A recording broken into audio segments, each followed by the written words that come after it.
1990 ou dans ces eaux-là, on a vu paraître la position du missionnaire roux. C'était déjà un univers, un regard, un style, une écriture. Donc Berenbaum surgissait tout armé dans un premier livre. Comment est-ce que ça s'était préparé? C'est absolument impossible à dire. Ça s'est préparé sans doute pendant longtemps, puisque la position du missionnaire roux est sortie quand j'avais 42 ans, donc j'ai dû l'écrire quand j'en avais 40. Sans doute que l'envie d'écrire s'était ainsi accumulée, et donc il y a un moment où la casserole à pression a sauté, au point d'ailleurs qu'après, ils sont sortis les uns après les autres de la casserole entier, voilà, c'est ça, plus ou moins groupé. J'avais écrit des choses, et je ne sais pas pourquoi d'ailleurs, je ne sais pas pourquoi j'avais jamais été au bout de l'écriture, sauf quand j'avais entre 15 et 20 ans. Là, bon, j'avais beaucoup écrit des nouvelles, des poèmes, des pièces de théâtre. Et puis je m'étais arrêté quand j'avais quitté l'UNIF, que j'étais devenu un avocat très sérieux, plus ou moins sérieux, pas du tout sérieux. Et puis réputé sérieux. Réputé sérieux, et je ne connaissais pas, et enfin par les juges aussi. Donc, et puis j'ai toujours continué à beaucoup lire, j'ai toujours continué à avoir envie d'écrire, et je ne passais pas à l'acte. Mais il fallait que la structure se durcisse en quelque sorte. Oui. Et qu'est-ce qui a donné l'impression que maintenant, comme vous dites, on pouvait passer à l'acte? Qu'est-ce qui a été l'agent déclencheur? Je pense que j'ai dû faire plusieurs expériences. D'abord, dans l'expérience du barreau, donc d'avoir un métier et de l'exercer. L'expérience de la Ligue des droits de l'homme, dont j'ai été secrétaire général pendant plusieurs années, et où j'ai commencé à écrire des textes du genre la Ligue proteste, la Ligue s'insurge, la Ligue revendique, et je me suis rendu compte que ce type d'écriture, c'était pas moi, que je pouvais plus écrire ça, que je pouvais plus lire ça et que je pouvais plus dire ça. Et donc, je pense qu'il y a un moment où j'ai eu envie d'exprimer la révolte ou le côté désemparé que j'avais face aux événements du monde d'une autre façon.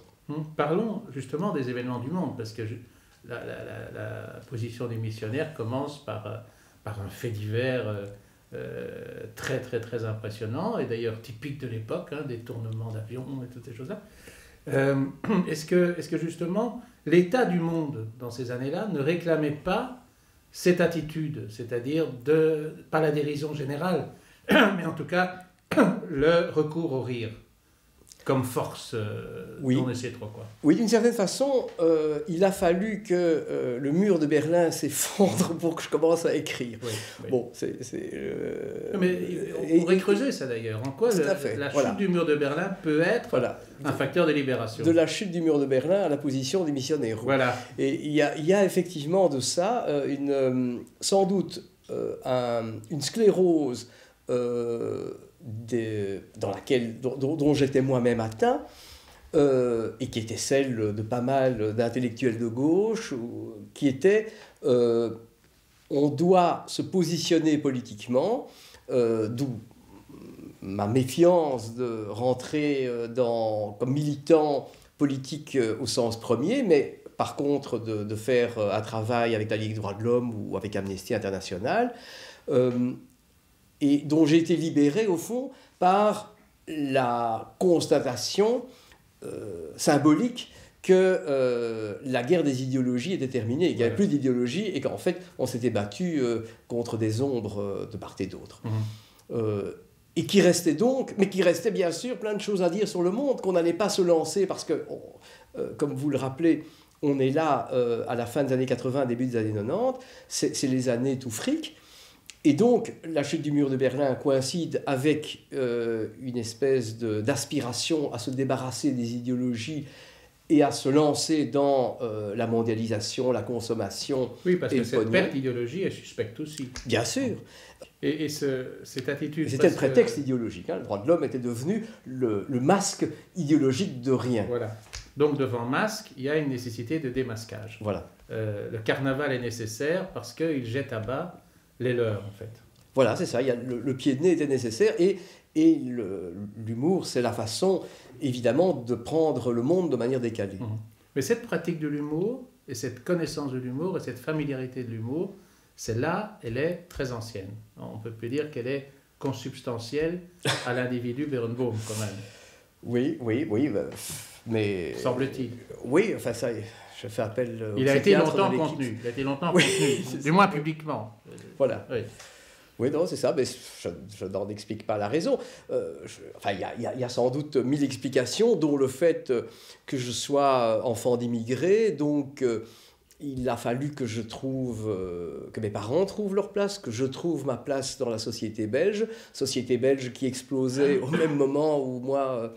je voulais à tout prix devenir belge, poussé par mes parents qui étaient très fiers que je devienne belge. Et à ce moment-là, clac, c'est plus de Belgique. La Belgique s'effrite au moment où vous en aviez le plus besoin. Oui, et où je croyais être arrivé au port. Bon, plus de port. Et donc là, je m'aperçois de la dérision, sans doute du discours de l'immigré assimilé, et la dérision aussi, ça c'est magnifique, la Belgique le permet, c'est le lieu commun de la Belgique, mais en même temps c'est sa vérité, c'est que la Belgique permet toutes les dérisions, puisque rien n'est sûr chez nous, rien n'est vrai, tout est faux semblant, donc la seule façon de raconter des choses sérieuses, c'est de le dire en les prenant en décalage. C'est vrai que... au fond, ma Belgique à moi, c'est celle de Belgavox. Le monde vu par les Belges, c'était le sous-titre de Belgavox, et de Tintin d'ailleurs, hein, c'est le monde aussi vu par les Belges. Et donc, c'est dans cette culture-là que j'ai été élevé. Et le cinéma, c'est effectivement une référence importante pour ma culture et qui m'a nourri et dont j'ai besoin. Mais le cinéma, c'est quoi? C'est l'art du monde aussi. C'est l'art du faux et c'est l'art du monde. Donc tout y est. Oui, c'est la fenêtre sur le monde, voilà. Aux quatre coins de ce monde. Même s'il y a quelques dominantes quand même. Mais il y a quelques dominantes, on ne s'y attachera pas trop.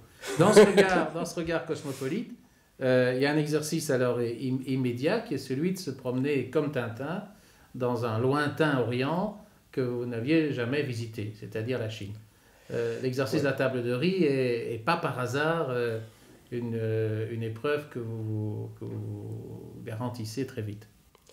Oui, la Chine, donc nous sommes là aussi au début des années 90, donc c'est Tiananmen, et donc forcément la Chine que je ne connais pas apparaît, comme à l'époque de Fu Manchu, comme une espèce de monstre, loin d'être un monstre de papier, comme la ressurgence brusquement d'une tyrannie idéologique qu'on croyait avoir disparu. D'où certainement la peur, l'angoisse, la volonté de regarder ça, et le regard que je porte, je le fais justement à travers le cinéma dans la table de riz, puisque c'est l'histoire d'une petite étudiante dans une école de cinéma chinois. Et alors là, vous inventez une métaphore très berenbohmienne, c'est l'idée de tourner des films sans pellicule dans la caméra. Est-ce que ce serait ça l'idée de ce que c'est qu'un vrai système totalitaire? C'est sans doute, oui, c'est peut-être ça. C'est peut-être ça le totalitarisme d'aujourd'hui. C'est-à-dire que les éléments de la démocratie y sont, mais rien du contenu. Le masque, encore une fois. Vous allez alors, avec le Pique-Nique des Hollandaises, traiter de l'Holocauste. Et alors, d'une façon qu'on avait encore rencontrée nulle part ailleurs. Est-ce que ça a été un travail mental, je dirais, intellectuel, ardu, que de trouver le traitement de ce genre, de ce thème, à l'intérieur de votre propre esthétique? L'élaboration de ce roman, Le Pique-Nique des Hollandaises,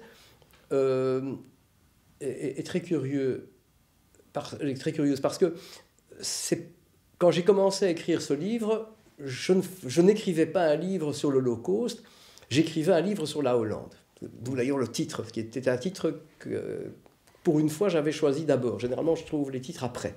Ici, c'est un titre que j'avais tout de suite trouvé, Le Pique-Nique des Hollandaises. Et donc, le livre, d'ailleurs, commence par un attaché culturel belge qui se retrouve à la frontière belgo-hollandaise avec un cercueil qu'il convoie et qu'il est censé, et on ne sait pas très bien pourquoi, un attaché culturel belge convoie un cercueil qu'il est censé enterrer dans un cimetière de Nimègue.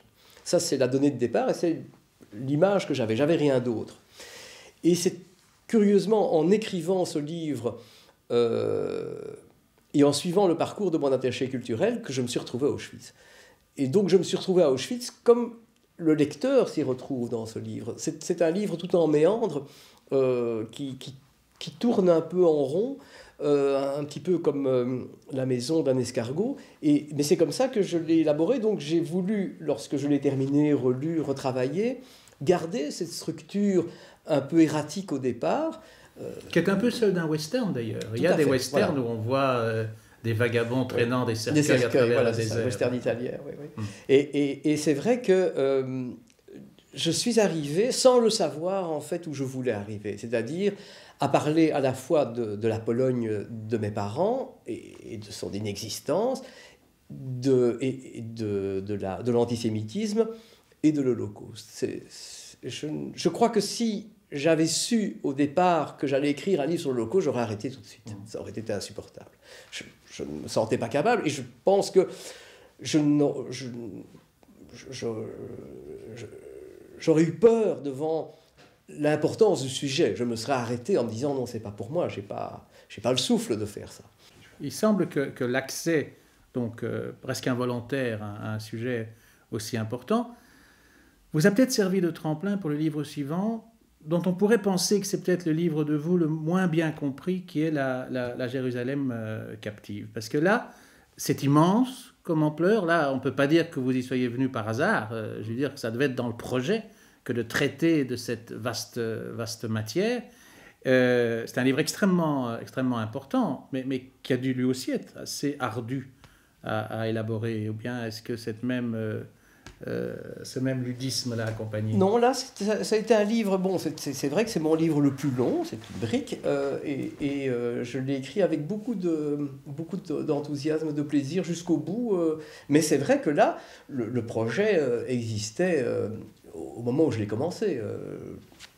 Mais là, on a l'impression que vous brassez tout, c'est-à-dire non seulement un livre dans lequel l'histoire joue un très très grand rôle, mais Israël y est, la Belgique y est. Je veux dire, il y a une tentative. Oui, l'Europe. Et l'Europe, et tout le processus de construction même de cette Europe. Enfin, c'est un livre à au moins quelques entrées, quoi. Oui, c'est ça. Oui, je l'ai écrit au milieu des années 90, et c'est vrai que c'est un livre qui faisait un peu littérairement aussi la somme des 3 romans que j'avais écrits jusque-là, et dans lequel j'avais l'impression, peut-être pour la première fois, d'être maître du parcours de mes personnages, d'être maître de ma matière, alors que dans mes 3 premiers romans, le plus c'était dans le pique-nique des Hollandaises, mais dans les 2 premiers aussi, j'avais l'impression de suivre ma plume. Dans la Jérusalem captive, j'ai eu davantage l'impression de dominer ma matière, d'en être réellement le metteur en scène et de ne pas seulement laisser aux acteurs jouer leur numéro devant la caméra. Et donc, c'est vrai que j'essayais dans la Jérusalem captive, à travers le roman, parce que pour moi, c'est ça l'essentiel, les contradictions du monde, les problèmes du monde dont nous parlons, sont la trame sur laquelle s'écrit l'histoire, mais avant tout, c'est des romans, c'est pas des essais déguisés. Et donc, la Jérusalem captive, avant tout, c'est l'histoire d'un personnage. Et c'est ce personnage qui m'intéressait, qui ressemble d'ailleurs beaucoup au personnage des missionnaires. Il y a un personnage à la Berenbaum, un peu comme dans les romans de Mertens, il y a souvent un personnage central, qui pourrait être d'ailleurs, il ne le cache pas, une sorte de double. Est-ce que ce personnage récurrent, vous le revendiquez comme un chargé d'affaires dans la fiction? Oui, il a un côté double monstrueux. Oui, c'est vrai. Il exprime généralement en haute voix ce que je n'ose pas me dire à moi-même que je suis. Donc il a des côtés monstrueux, monstrueusement paranoïaques, monstrueusement méchants. Mais de très bonne volonté. Mais souvent. toujours de très bonne volonté. Voilà, moi, je suis la partie vivante de la bonne volonté et lui est la véritable partie sombre de la bonne volonté. Celle qui fait les vraies choses, c'est-à-dire les perversions. Moi, je suis trop clean pour ça. Surtout aujourd'hui, d'ailleurs, j'aime bien. Mais propre. alors Oui. vient Nouvelle chemise aussi, spécialement pour cette interview. Merci, très fort.